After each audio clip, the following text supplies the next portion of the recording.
This is Art Television.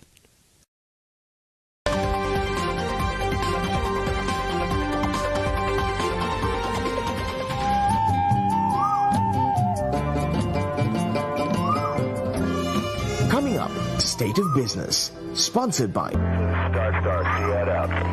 IWS Aviation.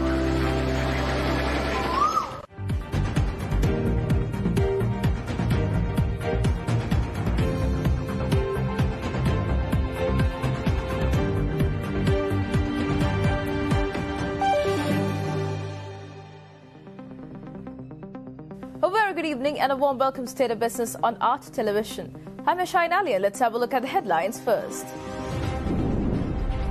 The main opposition presents a private motion to scrap the executive presidency. Political parties suspect Ramukana police of foul play in the death of youth protester. News in detail. The main opposition party, Samaki Jana Balawegaya, today handed over private members' motion to scrap the executive presidency and bring about checks and balances between the executive and the legislature. Opposition leader Sajith Premadasa, briefing Parliament on their plan, said that it will validate the Constitution Council and all independent commissions. අද දින විධායක ජනාධිපති ක්‍රමය අහෝසි කරන ඒ වගේම විධායක අගමැතිවරයෙක් වෙනුවට සංවරණ තුල යටත් වුණු ප්‍රජාතන්ත්‍රවාදී ක්‍රමවේදයට ගෞරව කරන අගමැති තනතුරකුත් සමග පාර්ලිමේන්තු ප්‍රජාතන්ත්‍රවාදී ක්‍රමවේදයකට ප්‍රවේශ වෙන අපේ යෝජනාව අපේ ගරු මහලේකම් රංජිත් මද්දුම බණ්ඩාර මැතිතුමා ඔබතුමාට අද දවසේ ඉදිරිපත් කරනු ලැබුවා ලිඛිතව ඒ ක්‍රියාවට නංවන්න මේ සභාවේ 225 දෙනාගේම සහයෝගය ලබා දෙන්නයි කියලා මම ඉල්ලීමක් කරනවා ගරු කතානායකතුමනි. කාර්යක්ෂම කාර්යශූර විනිවිද භාවයෙන් යුක්ත වූ ඒ වගේම වගකීම වගවීම යන ගුණාංගයන් වලින් සමන්විත වූ එම සංශෝධනය හරහා අපි විධායක ජනාධිපති ක්‍රමය අහෝසි කරනවා. ව්‍යවස්ථාමය ප්‍රජාතන්ත්‍රවාදය constitutional democracy එක අපි මුල පුරනවා. ඒ වගේම සංවරණ සහ තුලන checks and balances ඒ වගේම ත්‍රිපාර්ශව බලය බෙදියා tripartite system of separation of powers ඒ වැඩපිළිවෙල අපි ශක්තිමත් කරනවා. SJB Parliament Dr. Harsha De Silva at Parliament today again questioned as to how the fuel prices was increased when the Finance Minister was not in the country. Although the question was addressed to Prime Minister Mahinda Rajapaksa, the reply was provided by Ministers Dinesh Gunawardena and Kanchana Wijesekara. ගරු අගමැතිතුමනි වැඩමලන මුදල් ඇමති හැටියට කවුද පත් කරලා තියෙන්නේ ඒකට හේතුව තමයි සිලෝන් පෙට්‍රෝලියම් කෝපරේෂන් ඇක්ට් එකේ 66 වෙනි වගන්තියට අනුව තෙල් මිල වැඩි කරන්න බෑ මුදල් ඇමතුමාගේ අවසරය නැතුව. එතකොට දැන් ඒ අවසරය ලබාගත්තද දැනට කනිජ තෙල් ඇමතිය හැටියට ඉන්න අපේ කාංචන ඇමතුමා ඒ තෙල් මිල වැඩි කරන්න. He has given the concurrence to proceed. There are no deputy acting minister. Yeah. May I ask a clarification from sir now, if a minister is overseas, right, is it necessary to appoint a minister to overlook the duties of the person who is not in Sri Lanka? You don't have to have a, if there's a deputy minister might be appointed. No, there are no deputy minister. Honorable minister as finance minister is representing the country on a special mission on finance and monetary affairs. And he has given the honorable minister of petroleum has sought his concurrence and he has given the concurrence. It's available. That's all. What do you mean? No. සභාගත කරතේ ඒකනේ ඉල්ලුවේ පංචන විජේසේකර ඇමතුමා. ගරු කතානායකතුමනි මෙම මිල වැඩි කිරීමට පෙර අතිගරු ජනාධිපතිතුමාගෙන් ඒ පිළිබඳ අනුමැතිය ලබාගෙන අතුගරු ජනාධිපතිතුමාගේ උපදෙස් මත මේ වෙලාවේ විදේශගත වෙලා ඉන්න මුදල් අමාත්‍යවරයාට ඒ රාත්‍රියේ මේක පිළිබඳව දැනුවත් කරලා එතුමාගේ අනුමැතියත් ලබාගෙන මුදල් අමාත්‍යාංශයේ ලේකම්වරයාත් දැනුවත් කරලා ඒ සියලුම දේම खनिज आपे खनिज संपत् अमात्यांशे लेखम तुमिय ඒ වගේම khනිජ තෙල් සංස්ථාවේ සභාපතිතුමා මම ඇතුළු අපි තිදෙනා ඉදිරියේ තමයි ඒ කටයුත්ත වෙනුවෙන් අනුමැතිය ලබා ගත්තේ.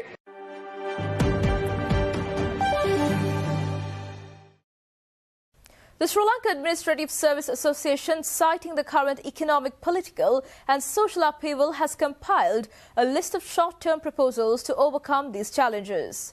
Speaking at an event recently, President of the Sri Lanka Administrative Service Association, Rohana De Silva, presented these proposals to the public. මේ යෝජනාවලියේ මූලික මහරේ ප්‍රධාන කරුණු ගණනාවක් තිබෙනවා. එකක් තමයි දේශපාලනික වාතාවරණයේදී කොහොමද ආණ්ඩු ක්‍රම ව්‍යවස්ථාවට කඩිනමින් කළ යුතු වෙනස්කම් මොනවද කියන එක අද මුළු රටම කතා කරනවා. ඒ කියන්නේ ස්වාධීන රාජ්‍ය සේවයක් වුවට ස්වාධීන රාජ්‍ය සේවා කොමිෂන් සභාවක් තිබෙනවා කිව්වට අපි හොඳටම දන්නවා එහෙම නැහැ කියලා රාජ්‍ය සේවාව. ඒ තත්ත්වය වෙනස් කරලා ස්වාධීන කරන්න ඕනේ කොහොමද කියන එක තමයි අපි මේ ડોකියුමන්ට් එකේ ලියලා තිබෙන්නේ. බොහොම සරලව. ඊට පස්සේ ආර්ථිකය අපි දන්නවා ඉතාමත් දරුණු තත්ත්වයකට පත් වෙලා තිබෙන්නේ. මෙන්න මේ ආර්ථිකය කොහොමද කෙටි කාලීනව ඉදිරියට ගෙනියන්නේ කියන එක. අවුරුදු 74ක් ලෙඩ වෙලා තියෙන මිනිස්සෙකුට එකපාරට බෙහෙත්තක් දුන්නට හොඳ වෙන්නේ නැහැ. අපිට ඉස්සරලා මේ ලෙඩේ ඔඩු දුවන එක වළක්වන්න ඕනේ. ඒ දෙන බෙහෙත් සමහර වෙලාවට තික්තයි.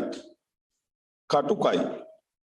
හැබැයි ඒ කටුක බවට ඕන කරන බෙහෙත් ටික අද අපි නොගත්තොත් හෙට ඒ පිළිකාවෙන් මැරිලා විනාශ වෙලා යන්න පුළුවන්. ඒක නිසා අපිට පුළුවන් වෙන්න ඕනේ ටික කාලයක් හරි මෙන්න මේ කටුක බව අත්විඳින්මින් මේ රට ඉස්සරහට ගෙනියන්න සමාජයක් හැටියට එකතු වෙන්න. හැබැයි ඒක එක නියමයක් තියෙනවා. එක කොටසක් සුරසැප විඳින ගමන් සමාජයට කියන්න බෑ උඹලා ඔක්කොම දුක් විඳපල්ලා කියලා. අපි හැමෝම මේකේ පංගුකාරයෝ බවට පත් වෙන්න ඕනේ.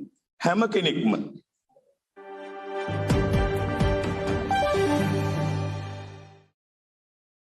Stay tuned for more news right after this commercial break.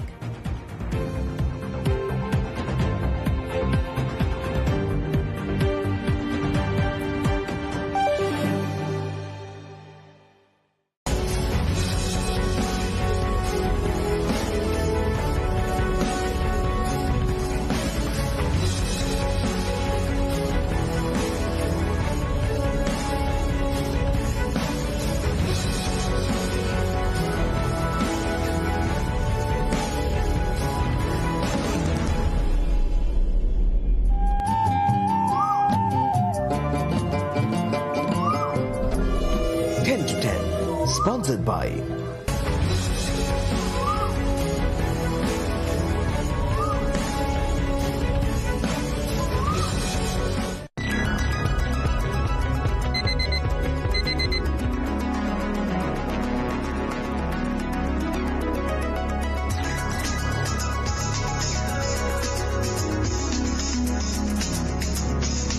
News, views, highlights, updates and opinions. This is Wake Up With Us.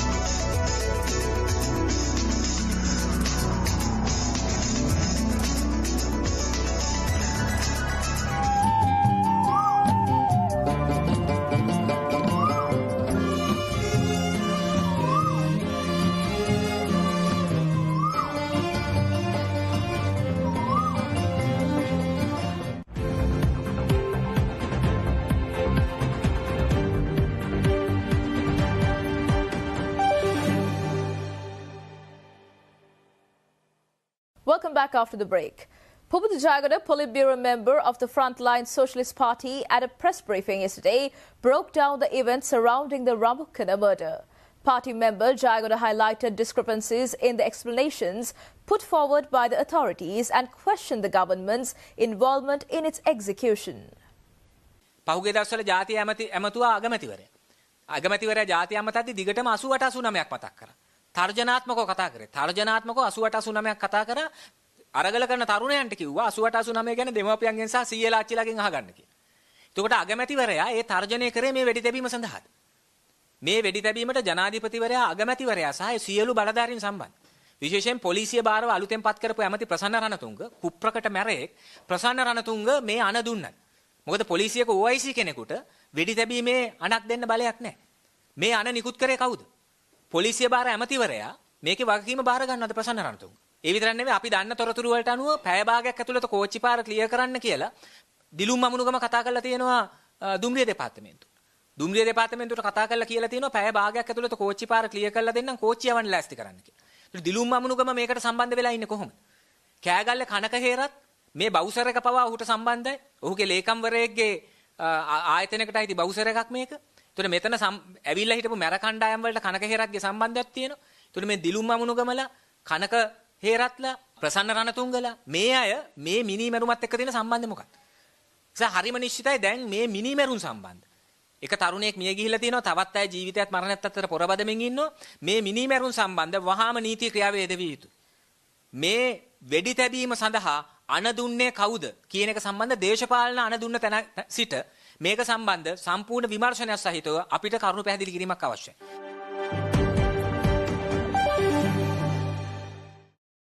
Lawyers representing the National People's Power yesterday voiced the suspicion on the police curfew imposed for 2 nights in the Rambukan area following the death of a young protester.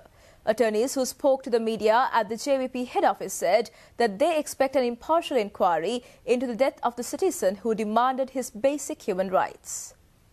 අපි සමාජ මාධ්‍ය වලින් දකින මේ දර්ශන කියන දේවල් ඔප්පු කරන්න ඕන අපි අධිකරණයක් ඉදිරියේ. දැනට මේ ආවේගශීලීව මේ සමාජ මාධ්‍ය වලින් මේ දරන මේ දකින දර්ශන වලට සංවේදීව අපිට විවිධ දේවල් කියන්න පුළුවන්. නමුත් අධිකරණයක් ඉදිරියට ගියයින් පස්සේ මේ වගේ දර්ශනයක් ඔප්පු කරන ක්‍රියාමාර්ගයක් තියෙනවා. පිළිවෙලක් තියෙනවා. සාක්ෂියක් අපට අනුව.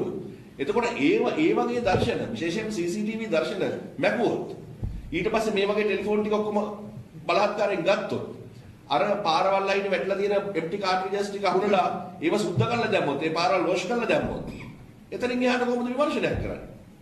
අන්න ඒකයි මේ ඇදිරි නීතිය දැමීමේ ඇදිරි නීතිය දාන්න පුළුවන් හේතුවක් කියන්න පුළුවන් ඒගොල්ලන්ට පවතින තත්ත්වය නිසා කියලා. නමුත් ඇදිරි නීතිය දැමීමේ භයානකත්වය තියෙන්නේ ඇදිරි නීතියට මුවා වෙලා පොලිසියට සම්පූර්ණ විමර්ශනය යටකල් දාන්න පුළුවන්. මේ කර්ෆියු කරා මේගොල්ලෝ සාක්ෂි ටික හංගන්න කටයුතු කරන්න ඉඩ තියෙනවා. ඉතින් ඒක නිසායි මේ ජනතාව පොඩ්ඩක් ඒක ගැන කතා කරන්නේ. මොකද ඒක පැහැදිලි වෙනවා. මොකද ඒ වාර්තාවක් ඉදිරිපත් කිරීමේ අරමුණ මොකක්ද? ඒගොල්ලෝ ඒ වාර්තාවක් ඉදිරිපත් කරන එකේ අරමුණ තමයි ඒගොල්ලෝ පෙන්වන්න හදන්නේ මෙතන අපරාධයක් සිද්ධ වෙලා නැහැ. සිද්ධියක් සම්බන්ධයෙන් කරුණු වාර්තා කිරීමක් විතරයි කරන්නේ. ඒක මේ කරුණු වාර්තා කිරීම සිදු කරන්න තොය සිදුවීමට දැන් අපි උතර විශාල පොලිස් නිලධාරී සංඛ්‍යාවක් ඔය සිදුවීමට සම්බන්ධ වෙනවානේ. ඒ සම්බන්ධ වෙනකොට ඒ පාර්ලිමේන්තු පොලිස් අධිකාරිවරයාලු මේ පිරිසනේ. ඒතකොට ඒ පිරිස විසින්ම නේද මේ මොකද අධිකරණයට ඒක තමයි ප්‍රශ්නේ. අදාළ පොලිස් බල ප්‍රදේශය තුල තියෙන පොලිසිය තමයි කරුණු වාර්තා කිරීම සිද්ධ කරන්නේ. ඒක විමර්ශනය කරන්නෙත් ඔව්. අපරාධයට සම්බන්ධ වෙලා තියෙනෙත් ඔව්. ඒ අතර ප්‍රදේශයේ සම්පූර්ණයෙන් ඇදිරි නීතිය දාලා අපරාධ ස්ථානයේ සම්බන්ධයෙන් විමර්ශන පවත්වන්නෙත් ඔව්.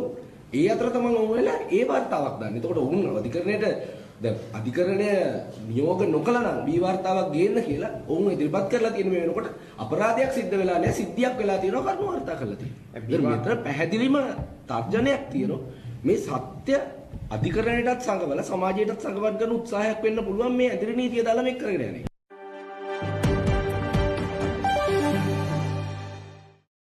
Parliamentarian Partly Champika Ranavaka at a recent 43rd Brigade press conference commented on what he sees as the primary cause for the current economic crisis. Parliamentarian Ranavaka in his address accused the current administration of a number of economic blunders and inherent corruption. අපට ජාත්‍යන්තර වෙළඳපොලෙන් ණය ගන්න බැරි වුණා අඩු පොලියට. අපට ජාත්‍යන්තර වෙළඳපොල වැහුණා. Dollar හිඟේ අංක 1 ඒක ඔහු පාපොච්චාරණය කරන්න ඕනේ අනිත් එක තමයි ඔහු 2019 දෙසැම්බර් 1 වෙනිදා ගත්ත ධනපතියන්ට බදු සහන ලබා දීමේ ක්‍රියාමාර්ගය. ඒක තමයි පළවෙනිම ඩොලර් හිඟ ඇති උනේ. දෙක ඔහු විසින් ජපානය ඇතුළු රටවල් ගණනාවක සහන පොලියට ලබා දීපු විවෘත ව්‍යාපෘති LRT ව්‍යාපෘතිය, කැලණිවැලි දුම්රිය ව්‍යාපෘතිය, විදුලි බල මණ්ඩලයේ බිම්කත රහන් ව්‍යාපෘතිය වැනි ව්‍යාපෘති 300කට අධික ප්‍රමාණයක් තනි මතයට උද්දච්චකමට නතර කළා. ඒක නිසා රටට ගලා යමින් තිබිච්ච සැහැල්ලු ණය සැහැල්ලු ඩොලර් අපට අහිමි කළා. ඔබ ජනාධිපති ගෝඨාභය රාජපක්ෂයට වගකිව යුතුයි.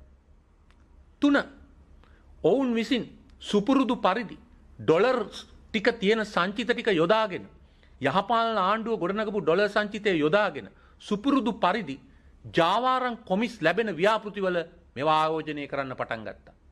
මම නැවත මතක් කරනවා විශේෂයෙන්ම ශ්‍රී ලංකන් ගුවන් සේවයට ඩොලර් බිලියනයක් පමණ පාඩු කරපු මහින්ද රාජපක්ෂගේ මස්සිනා වෙච්ච නිශාන්ත වික්‍රමසිංහ විසින් ගෙන එන ලද ඒ එයාබස් ගණදෙනුවට අවශ්‍ය කරන මුදල් ප්‍රතිපාරණය කිරීම සඳහා ඩොලර් මිලියන 500ක් ලබා දුන්න මෙච්චර තත්ත්වයක් තුල. ඒකේ 150යි පාවිච්චි කළේ කියනවා. මතක තියාගන්න මේ රටට පොහොර ගේන්නේ අවස්ථාවේ අවශ්‍ය වුණෙත් 150යි.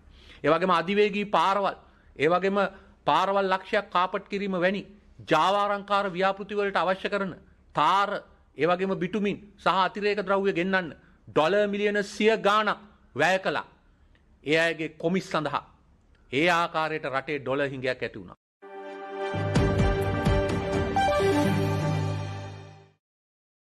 Up next are forex rates.